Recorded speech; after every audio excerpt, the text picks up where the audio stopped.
বুঝলি পড়লা কেমন যেন লাগছে। জানো পেনাদা, পাড়ায় একটা নতুন চপের দোকান খুলেছে।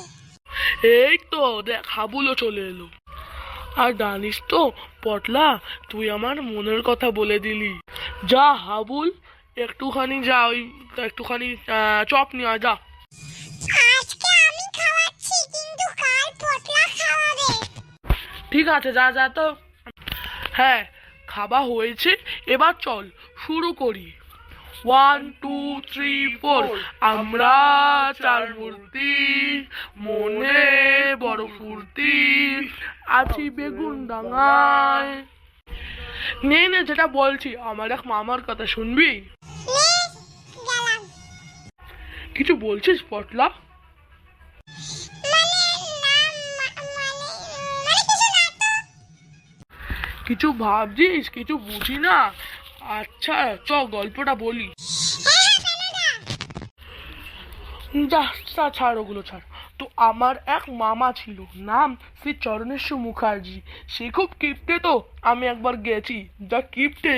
তো আমি গেছি, মামা বললে কি রে পেনা এলি নাকি রে? আমি বললাম হ্যাঁ মামা এসেছি, কিছু খেতে দাও তো। মামা দিলেন পান্তা ভাত, সাথে কাঁচা লঙ্কা। হ্যাঁ, তোমাকে তোমার মামা।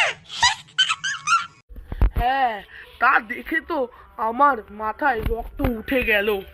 মামা কিন্তু জানতো আমি যাব। তো আমার মাথায় তো রক্তই উঠে গেল। আমি ভেবেছি কত কিছু রান্না করেছে, কিন্তু আমি গিয়ে কি দেখলাম। আচ্ছা আচ্ছা, এখন তোমার মাথায় রক্ত দিয়ে লাভ নেই, তুমি বলো কথা বলো। হ্যাঁ হ্যাঁ, তাই বলি। তখন মাথাকে শান্ত করে পচা পান্তা ও শুকনো কাঁচা লঙ্কা খেলাম। এদিকে মামা মিচমিচ করে হাসছে। ও বলছে হ্যাঁ গো প্যানা, কে দুটো পান্তা ভাত দিয়ে যাও। তা শুনে ইচ্ছে হলো থালাটা মাথায় ছুঁড়ে মারি। সে তো আর পারবো না, তাই বললাম না, পেট ভরে গেছে, খেয়ে দে। হাত ধুয়ে বললাম দুপুরে কি রান্না হবে গো মামা? মামা বলল তুমি এসেছো বলে কথা, মাছ না করলে হয়? আমি ভাবলাম যাই হোক, পান্তা খেয়েছি তো কি হয়েছে, দুপুরে মাছ তো আছে, নো টেনশন। ওটা টেনশন নয়, ওটা টেনশন হবে। চোপড়াও, গল্প বলার মধ্যে কথা বলতে বারণ করিনি তোদের আমি? পিন্ডি চটকে দিলি তো? ছেলে মানুষ, ছাইড়া দাও, ছোট্ট পোলাপান না। যাই হোক, দুপুরে খেতে বসলাম। খেতে দিল ভাত ও ছোট মাছ। আমি বললাম মামা মাংস কই? মামা বলল ছোট মাছে ক্যালসিয়াম আছে আর চোখে ভালো থাকে, খা খা খা, তাড়াতাড়ি খেয়ে নে, বিকেলে হেভি খাবার আছে। আমি বললাম কি আছে মামা?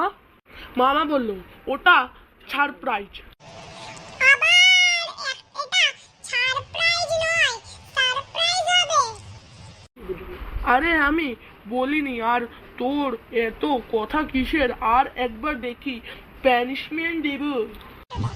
ওকে, এটা পানিশমেন্ট হবে না, ওটা পানিশমেন্ট হবে। পটলা, তোর আমার মাথা তুই গরম করে দিয়েছিস। তোর পানিমেন্ট যাই হলো, পানিমেন্ট হলো কুলফি মালাই আন সবার জন্য। কিন্তু আমার কাছে তো 5 টাকা আছে। হাবুলের কাছ থেকে নিয়ে আন, পরে শোধ করে দিবি না হয়। আহ শান্তি, যা গরম পড়েছে কি বলবো। শোন, বিকেলে নিশ্চয়ই ভালো খাবার আছে, এটা ভেবে খেয়ে নিলাম। বিকেলে মামি নিয়ে এলো ফুলকপি ভাজা, তা দেখে রাগে ফসফস করছিলাম। আর সেই মুহূর্তে মামা মামিকে বলে বেরিয়ে পড়লাম। ও বাবা, সাংঘাতিক মামা তো। ওরে বাবা রে, এই নাকে খত দিতাছি, ওই রকম মামার দরকার নাই। যাই হোক, সন্ধে হয়ে এলো, চল বাড়ি যাই। হ্যাঁ, জায়গা, আমার আবার অনেক কাজ পড়ে গেছে। আর আমার টাকাটা ফেরত দিতে হবে না রে পটলা, কালকে তো আবার আমিই খাবো, দেখি না কি করি। লাস্ট কথাটা কি বলতো? আবার কি হল লাগার লিডার? তোরা সব ভুলে গেছিস, আমিই বলি। ইলা গ্যান্ডি লাপিক স্টপ ফিলিং। ইয়া ইয়া